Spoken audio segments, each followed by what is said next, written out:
The doors to the Viridian Tea House are open once more. Hello everybody, I hope you're doing well. I'm doing fantastic. Can't complain. Spring is here, the temperatures are in the 70s and the 80s. We still have cool breezes around here in the Mile High City. Life is good. And I hope that wherever you are, that your life is doing pretty well as well. So I got a lot to talk about, so just grab yourself a cup of tea, strap yourselves in, and let's begin. So the first author I'm going to review today, I've actually known intimately because of his voice. What? He is a meditation instructor, and for many of you, you know that I'm all about meditating. I love to meditate, and I have listened to this gentleman through Insight Timer for quite some time. And I was so happy and fortunate to be able to go to Boulder Bookstore. You guys are awesome. To the book signing for David Gandelman. And his book is called The 7 Energies of the Soul. I hate to say this, but this is the only way for me to say it. But many aspects of my life changed because of reading this book. And David, if you are watching this video, I really mean it again. Thank you so much. Your book opened my eyes to a lot of things that I didn't even consider or think about. Thank you. So basically, what's this all about? He basically talks about that there are energies, 7 of them, that are in all of us. We have the creator, who's a builder, a maker, a doer, the healer, sensitive, empathic, compassionate, the warrior, confident, disciplined, protective, the lover, nurturing, caring, romantic, the explorer, curious, open-minded, courageous, the artist, expressive, original, imaginative, and finally, the master, teaching, truth-seeking, and introspective. What I did was I didn't fly through this book. I took a chapter every night and then I wrote notes. He asks you some questions because with each of the different energies, he talks about what does it look like when it's in excess? What does it look like when it's a deficit? How does it look when it's balanced? A meditation to help you get the balance and additional practices that you can do. I'm going to be honest. The healer aspect, I was kind of in deficit. I spent more time healing, trying to heal everybody else, but not focusing on my problems as well. The warrior, I'll freely admit, I sometimes did not have the confidence and I didn't fully show up to certain aspects of my life. The explorer, still, as much as I enjoy venturing out and learning about new things, there were times when I got nervous about it and I didn't want to go out and I didn't want to try anything new. And the master, I really felt that I was lacking in the teaching and the truth-seeking and the introspective. So this book, after reading it and really digesting it, I noticed certain aspects of my life balancing out. Like for the explorer, I was telling a couple of people about this the other day. Just by reading certain magazines and reading certain books and reaching out to people with similar interests, I'm expanding and I'm exploring without having to take a road trip or a plane. I mean, I still want to travel and everything, but there's different ways of being an explorer. There's different ways of being an artist. There's different ways of being a master. But overall, one of the biggest takeaways that I got with this book was show up to your life. Fully show up. And the world is always going to have the naysayers and, oh, you can't do this and you're too old or you're too young or you don't know what you're talking about or you don't need a relationship or you need to be single. Or this book is, amidst all the chatter and all of the noise, what do you think? How do you feel? What's going on inside of you? So I thoroughly enjoyed this book, and I didn't realize I was going to learn as many lessons and have the mirror turn at me. It was turned toward me a lot. So for The 7 Energies of the Soul by David Gandelman, I am giving it Viridian Tea House's 5 cups of tea. This book was just amazing. And I find that now I am thinking in the realms of the 7 energies. Not to the point where I'm obsessed about it, but just kind of going, 3 years ago, I never would have done this, or I never would have said this. And now I'm stepping up, and now I'm becoming more of a warrior. I am balanced as being a lover. I am not flying off the handle and being calm and creative as the artist. I am a maker and a doer more as the creator. I can help others and help myself as the healer, but you get the idea. So once again, The 7 Energies of the Soul by David Gandelman gets 5 cups of tea from Viridian Tea House. Thank you again, David. Thank you so much. I truly do appreciate this book. Thank you. The second book is not so relaxed. And in fact, I went on a tirade, a good one, a tirade to some of my coworkers about how I really didn't want to clock back in from my lunch break so that I could finish this book. This book grabbed me by my black pearls and did not let go until the very end. And this is only book 1. The Blood Prayer by Millet. Oh my God, what a ride. Like the first 20 pages, you're like, okay, you got your fantasy city, and it's told from the perspective of a bard, and whoa, what just happened? Oh my God, oh my God, oh my God, oh my God. Okay, oh my God, okay, we gotta do this, okay. That's how I felt when I read this book. And it wasn't bad. It was a wild, wicked cool ride. I freaking loved this book. Freaking loved it.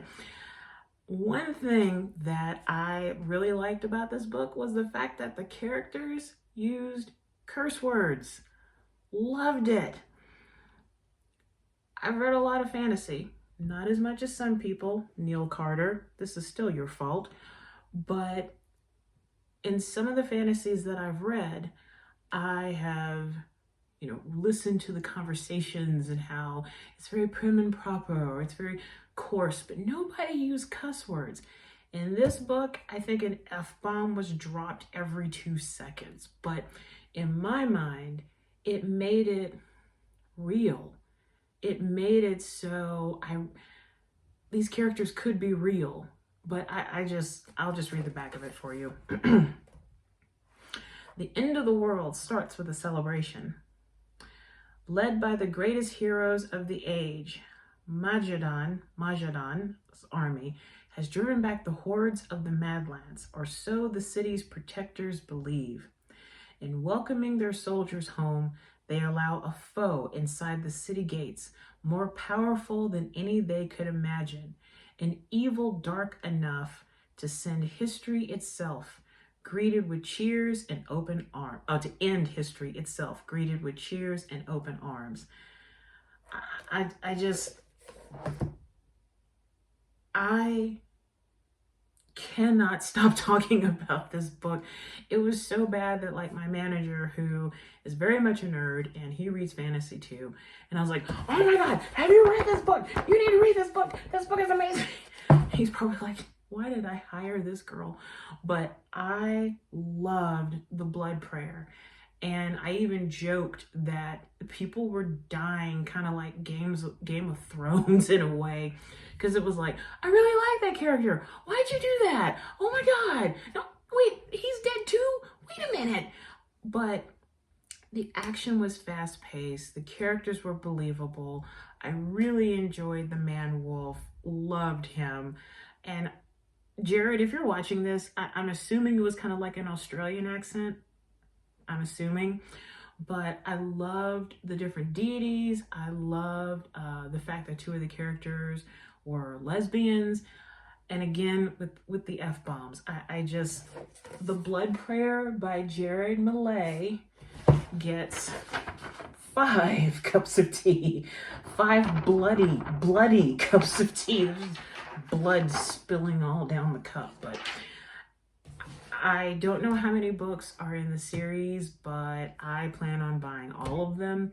Unfortunately, I've hit my book buying limit for the month, so I gotta wait till next month. You're right, but this was absolutely fantastic. And actually, as I'm looking here, it is the Blood Prayers, the first one. Then you have the Bone Collar, and then you have the Ghost Cauldron. So needless to say, if you're looking for a fantasy, the first book in a fantasy series that is gut-wrenching, bloody, twists and turns, some really, really cheeky humor, and characters that are just, they weren't perfect. You know, they had their flaws, but that's what made it really real. That and the F-bombs. I can't stop talking about the amount of F-bombs in this book. It's not for anybody who's little. No children. No. But I really, really love this book. And as most of the books that I talk about on this video, I devoured it. But there's just blood and guts and intestines and people's heads getting ripped off, and it was just amazing. So once again, The Blood Prayer by Jared Millet, 5 bloody cups of tea. Bloody. So thank you, Jared. This is, yeah. So let's get to the tea aspect, shall we? And this is a tea that I've never had before. So whatever reaction I have with this tea, this is real. So I love tea, understatement. And there are some companies where I will buy from all the time. And then there's some companies I will treat myself to every so often because it's just wonderful and decadent and just amazing. So today we are trying Smith's Teamaker Jasmine Nectar number 20. And if you can look on the bottom here, this is a seasonal release, limited edition. Yeah, look at that packaging, amazing. So Smith Teamaker is out of Portland, Oregon, and I've tried maybe 1 or 2 of their blends. There's one called Fez, which is kind of like a Moroccan mint, which is, c'est magnifique. But this one I kept seeing ads for, and I was like, you know, I haven't ordered anything from Smith Teamaker, and I thought, I think I'm gonna buy some Jasmine Nectar. So I even saved the wrapping from my sachet that I'm going to use as a bookmark. Yes, I'm that obsessed with having this tea. So, and then, if you can see it, I even saved the tea bag. I don't know, it's not really that great that you can see, but the ingredients are, let's see. That's not gonna help. Malfeng and jasmine silver tip green tea, cardamom, ginger rose, osmanthus, and nectarine natural flavor. Blended and packed by Smith Teamaker in Portland, Oregon. And as they describe here, a perfectly peachy bouquet of jasmine silver tip and spring green teas, artfully arranged with nectarine, cardamom, ginger, rose petals, and osmanthus flowers. This is how it tastes when the world's in bloom again. This is like poetry. So I have my lovely celestial dragon mug here. Here we go. And for the record, I did let it steep about 3 minutes and maybe 10 seconds. So here we go.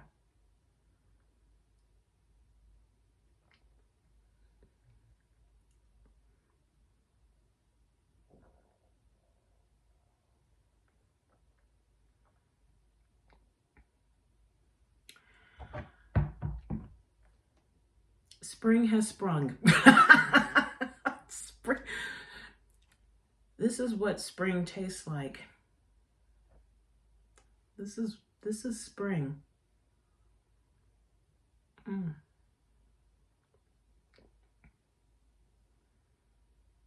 It's like walking through a botanical garden, and then suddenly you get to the Japanese part where they have a tea house. And you walk up to the tea house, and the doors suddenly open. And as soon as they open, you get this scent of jasmine and ginger and rose petals greeting you. And you walk into the tea house and you think it's abandoned, but there's this person seated at a table preparing tea. And it's an older gentleman. And he used to be a samurai, but he gave up the blade so long ago to become a tea master. And he looks up and he has this smile on his face and he says, "I've been waiting for you." That's what I got out of this cup. This is one of the best tea blends I've ever had.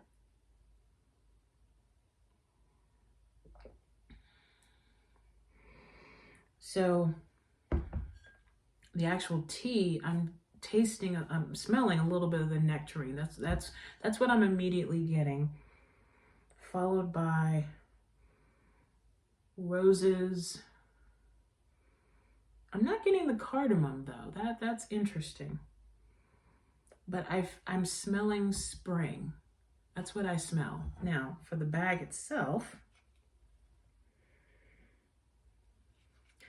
okay,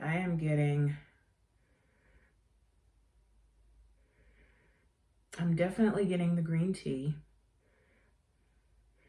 And I'm getting a little bit of the ginger and the cardamom through the bag. That's very interesting that when you smell the actual tea blend and how it smells differently when you actually steep it. Because what my nose is picking up here, I'm not getting it here. But that's not saying that this is a horrible cup of tea. This is bloody brilliant. That is really lovely. This is lovely. Smith Teamaker, Jasmine, Nectar, get a box of this. I'm going to put the website on the YouTube page for this particular video, but if you don't, it is smithtea.com.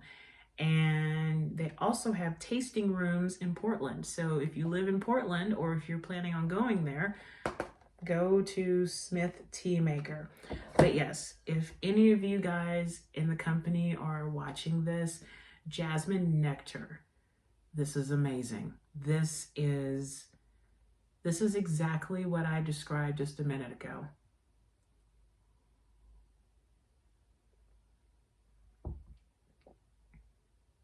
It's like a part of me wants to slurp it down because it's refreshing to me. And I want to savor it, but I also just want to slurp it down because my body is almost telling me, I want more of this. I want more. Why aren't you drinking it faster? Now my mouth, how it feels afterward, feels a little dry. But again, excuse me, that's nothing bad. It's just the blend of the tea, but this is lovely. This is what spring, actual full-blown spring in a botanical garden tastes like. So once again, Smith Teamaker, Jasmine Nectar, number 20, limited edition seasonal release. Thank you guys so much. Well, actually, I didn't talk as long. I think I've all talked out because I had other phone calls earlier this morning, but let's wrap it up with a tea meditation. So as always, and rather than me kind of talking in between, I'm just going to tell you. So get your favorite kind of tea in your favorite mug and just kind of have it seated before you. You can have it on a table or even in your hands. And 3 sips. Let each sip be prolonged. Swish the tea through your mouth and really get a taste for it. And also just focus on the tea in your mouth. Focus on the smell of the tea through your nose. Focus on how it sounds in your mug. And focus on what color it looks like. You know, like with the Jasmine Nectar, this is like a pale sunrise. This is quite nice. But like I said, 3 sips, pause between each one, and just slow down and focus on drinking your tea. So if you're ready, make sure that the mug is in both hands. Let's begin.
Absolutely lovely.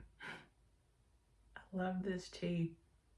This is an amazing blend. And this is the perfect kind of tea to meditate with, or to do just what we did a few seconds ago. And actually, this story about the former samurai in my head, I think I'm going to write that down. So if you happen to follow my blog, which is Eccentric Tea Woman, you can actually find the link on my Instagram profile. I think I only post on Mondays, but I think that's going to be, I'm currently working on a new project. So I think that's going to be one of the stories. So yeah, I need to write that down before I forget it. Well, that's all I had today. I'm already getting ready for next week's video, and I hope you enjoy it as always. And thank you so much for those of you who have subscribed to my YouTube channel. I truly do appreciate it. And once again, also thanking Jared Millet for his first book in this series, The Blood Prayer, for David Gandelman and his book, The 7 Energies of the Soul, and also to Smith Teamaker for their wonderful Jasmine Nectar, number 20, limited edition seasonal release. So thank you so much. I hope you enjoy the rest of your day. And as always, raise your teacup high, take care of yourself and each other. Until next time.